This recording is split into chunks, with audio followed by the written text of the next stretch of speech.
Mother's day উপলক্ষে আমি বানিয়েছিলাম নবাবী সিমইয়ের এই স্পেশাল ডেজার্ট রেসিপিটা, যেটা খুব কম সময়ের মধ্যে খুব কম উপকরণ দিয়ে তৈরি হয়ে যায়।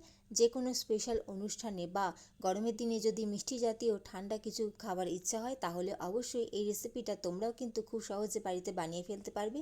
তো কিভাবে বানাতে হয়, চলো তাহলে শুরু করা যাক আজকের রেসিপি। আমি এখানে সিমইটা নিয়ে নিয়েছি আর হাতের সাহায্যে এটা একটু ভেঙে নিয়েছি। আর দেখো ঝিরঝিরে হয়ে গেছে, তোমরা যে কোনো সিমই ইউজ করতে পারো। এর সাথেই আমি নিয়েছি আমন্ড বাদাম আর কাজু বাদাম, যেটা আমি টুকরো করে রেখে দিয়েছি। অন্যদিকে আমি কড়াই বসিয়ে দিয়েছি আর ওর মধ্যে আমি পরিমাণ মতন ঘি অ্যাড করে দিচ্ছি। সবার প্রথমে আমি কাজু বাদাম আর আমন্ড বাদামটা ভাজা করে নেব। আমি কিশমিশটা এখানে অ্যাড করিনি, আর তোমরা চাইলে অ্যাড করতে পারো। বাদামগুলো ভাজা করার সময় অবশ্যই গ্যাসের ফ্লেমটা কিন্তু লোতেই রাখতে হবে, না হলে কিন্তু বাদামটা খুব সহজেই পুড়ে যাবে আর কিন্তু একদম শক্ত থাকবে। তো লো আঁচে রেখে অবশ্যই এটাকে হাতে সময় নিয়ে ভালো করে ফ্রাই করে নিতে হবে। 2 থেকে 3 মিনিট আমি লো আঁচে ফ্রাই করে নিয়েছি আর বাদামগুলোর রং চেঞ্জ হয়ে গেছে, খুব সুন্দর গন্ধ বেরিয়ে গেছে। এখন আমি ঘি থেকে বাদামগুলোকে তুলে নেব। এখন বাদামগুলো তুলে নেওয়ার পর ওর মধ্যে আমি আরেকটু ঘি অ্যাড করে দিলাম, কারণ সিমুইটা আমি ভাজা করে নেব। তো সমস্ত সিমুইটা আমি দিয়ে দিচ্ছি। আর এই সময় কিন্তু গ্যাসের ফ্লেমটা অবশ্যই লোতেই রাখতে হবে, না হলে সিমুইটা কিন্তু পুড়ে যাবে।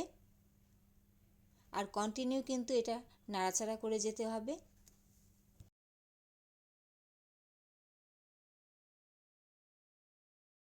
কন্টিনিউ নাড়াচাড়া করে যেতে হবে, না হলে কিন্তু সিমুই পুড়ে যাবে। আর ঘিয়ের সাথে যাতে সমস্ত সিমুইটা সুন্দরভাবে মিশে যেতে পারে, সেটা খেয়াল রাখতে হবে।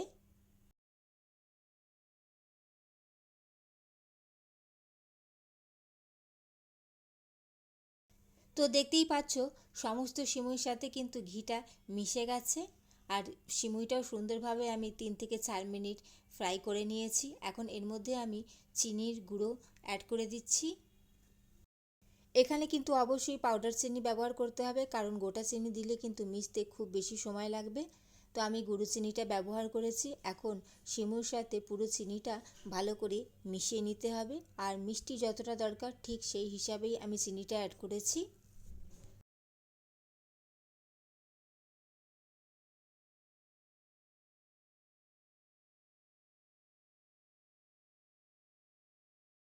সমস্ত চিনিটা সুন্দরভাবে মিশে গেছে। এখন আমি গ্যাসের ফ্লেমটা অফ করে দিয়েছি আর এটা আমি এখন পাত্রের মধ্যে ঢেলে নেব। তো গ্যাসের ফ্লেমটা অফ করে দেখো আমি নিয়ে চলে এসেছি, যে বাটিতে বানাবো সেই বাটিটাও নিয়ে নিয়েছি। আর এটা গরম অবস্থাতেই কিন্তু ঢেলে ফেলতে হবে। যেহেতু আমি প্রথমবার বানিয়েছি তাই অল্প পরিমাণেই বানিয়েছি, তার জন্য আমি ছোট বাটি ব্যবহার করেছি। যতটা আমার দরকার ততটা সিমই আমি ঢেলে নিয়েছি। এখন আমি একটা গ্লাস নিয়ে নিয়েছি আর গ্লাসের পেছনটা দিয়ে দেখো চেপে চেপে আমি সেট করে দিচ্ছি। আর এটা গরম অবস্থাতেই করতে হবে, যাতে এটা সেট হয়ে যেতে পারে বাটির মধ্যে।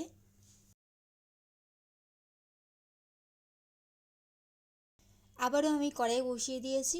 এখন এর মধ্যে আমি 1/2 লিটার দুধ দিয়ে দিচ্ছি, আর আমি এখানে নর্মাল দুধটাই ব্যবহার করেছি।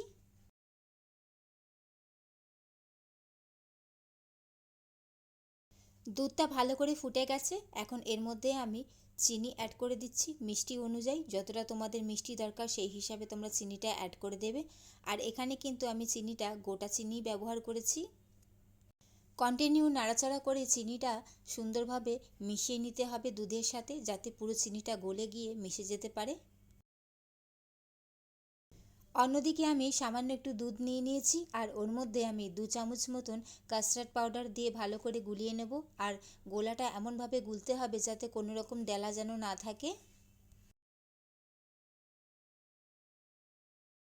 এখন এই কাস্টার্ড গোলা দুধটা আমি দুধের মধ্যে মিশিয়ে দিচ্ছি আর 2 থেকে 3 মিনিট একটু নাড়াচাড়া করে নেব, কারণ যাতে কাস্টার্ড পাউডার যে একটা গন্ধ থাকে সেটা যেন সম্পূর্ণ চলে যেতে পারে আর সম্পূর্ণ দুধের সাথে পুরোটা যেন সুন্দরভাবে মিশে যেতে পারে। আর দেখতেই পাচ্ছ কাস্টার্ড পাউডারটা দেওয়ার সাথে সাথে দুধটা কতটা ঘন হয়ে গেছে।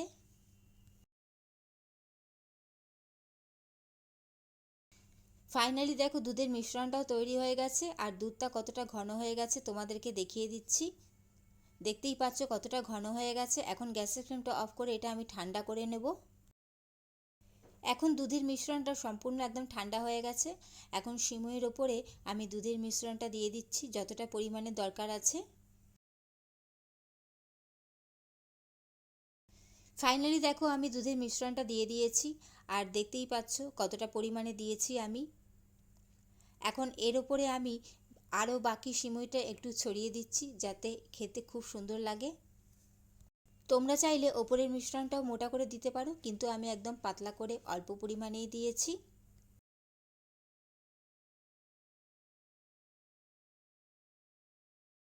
এর সাথেই আমি ওপর থেকে ভেজে রাখা কাজু বাদাম আর আমন্ড বাদামটাও দিয়ে দিচ্ছি যাতে খাবার সময় মুখে পড়লে খুব সুন্দর লাগে। এখন এটা আমি প্যাকিং করে ফ্রিজের মধ্যে রেখে দেবো 3 থেকে 4 ঘন্টা। এটা ঠান্ডা হয়ে জমে যাবে, তখন এটা খাওয়ার মজাই কিন্তু একদম অন্যরকমই হবে। তো ফাইনালি রেডি হয়ে গেল। তো এখন এটা আমি ফ্রিজে রেখে দেবো। ফিরে এলাম বন্ধুরা 3 ঘন্টা বাদে। 3 ঘন্টা আমি এটা প্যাকিং করে এইভাবে ফ্রিজে রেখে দিয়েছিলাম আর বাটার পেপার দিয়ে প্যাকিং করে নিয়েছিলাম। আর দেখতেই পাচ্ছ কত সুন্দর জমে গেছে। তো রেডি হয়ে গেল আজকের আমাদের নবাবী সিমই ডেজার্ট। কেমন লাগলো তোমাদের অবশ্যই সেটা কমেন্ট করে জানাবে। ভালো লাগলে অবশ্যই লাইক কমেন্ট শেয়ার করে দিও এবং অবশ্যই আমার চ্যানেলটি সাবস্ক্রাইব করে আমার পাশে থেকো। চলো তাহলে আজকের মতন আসি। চলো টাটা।